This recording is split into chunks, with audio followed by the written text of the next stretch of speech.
ابھی ابھی پڑھا بولا اللہ کے پیارے نبی صلی اللہ علیہ وسلم فرماتے یہ میرے سچے رب کا کلام ہے اور میں اللہ کا آخری نبی ہوں، میرا نام محمد ہے، میرا نام احمد ہے۔ تو وہ اتنا سن کر کہنے لگا ہاں میں بھی اہل کتاب ہوں، میں نے بھی، ہم نے بھی آپ کا نام اپنی کتابوں میں پڑھ رکھا ہے، اپنے علماء سے سن رکھا ہے۔ اور جب بھی کہ اللہ کے نبی صلی اللہ علیہ وسلم فرماتے تم کہاں سے ہو، تو اس نے کہا میں نانوا سے ہوں۔ تو پیارے نبی صلی اللہ علیہ وسلم فرماتے کہ نانوا جہاں سے میرے بھائی یونس علیہ السلام، تو کہا ہاں میں وہیں سے ہوں۔ اور وہ یونس علیہ السلام آپ کے بھائی کیسے؟ کہا کہ جو نبی ہوتا ہے وہ نبی کا بھائی ہوتا ہے۔ اور اتنا سن کر تو وہ عتبہ اور شہبہ کو بھی کہنے لگا کہ ہاں یہی اللہ کے سچے پیغمبر ہے اور آپ ان پر کوئی ظلم نہ کیجیے۔ اور جب اتنا سنا ان لوگوں نے تو وہ کہنے لگے دیکھا یہ ہم نے تو ترس کھاتے ہوئے اس کے پاس انگور بھیجے تھے اور اس پر بھی اس کا جادو چل گیا۔ استغفر اللہ استغفر اللہ۔ تو حضرات کرام جب کہ وہاں پر اللہ کے نبی صلی اللہ علیہ وسلم کے ہاتھ پر وہی عداس نامی غلام ایمان لے آیا۔ وہ پہلا انسان ہے طائف میں جب کہ پیارے نبی صلی اللہ علیہ وسلم کے ہاتھ پر ایمان لے کر آیا۔ تو پیارے نبی صلی اللہ علیہ وآلہ وسلم نے حضرات کرام وہاں سے پھر اس باغ سے نکلے، آگے کی طرف بڑھتے اور وہاں پر ایک پہاڑ کے دامن میں جا کر 2 رکعت نوافل پڑھتے وضو بنا کر۔ اور وہاں پر جبھی کے صحابہ اکرام اللہ کے نبی صلی اللہ علیہ وسلم کو وضو کرواتے اور آپ کے نلائن اتارتے اور آپ کا پاک خون جو نلائن میں تھا صحابہ نے وہیں پر مدفن کیا۔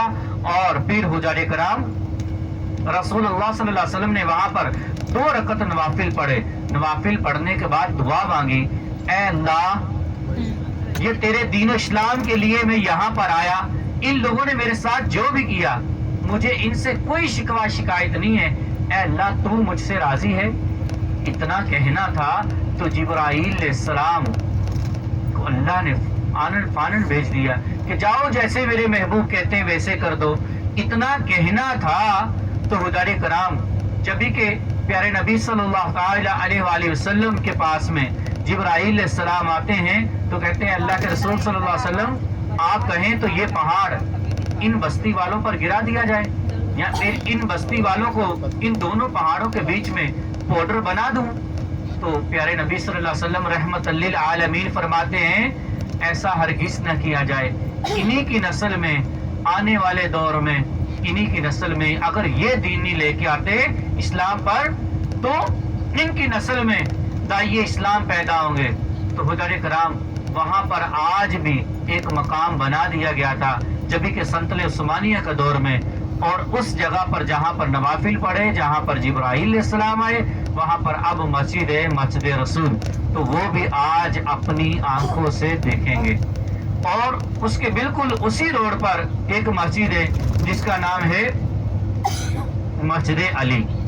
مسجد علی یہ اسلام کی سب سے پہلی مسجد جس کے ساتھ میں مینار بنا۔ مسجدیں تو پہلے بھی تھی لیکن مینار والی نہیں حضرات کرام، لیکن یہ جو مسجد ہے یہ ایسی مسجد ہے جہاں پر پہلے مینار بنا اور پھر پوری دنیا میں مسجدوں کے ساتھ مینار بننے لگے۔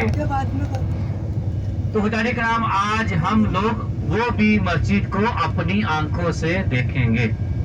تو حضرات کرام جہاں پر جس باغ میں یہ غلام مسلمان ہوا تھا اسی باغ کے بیچ میں بھی اس غلام کے نام سے مسجد بنائی ہے۔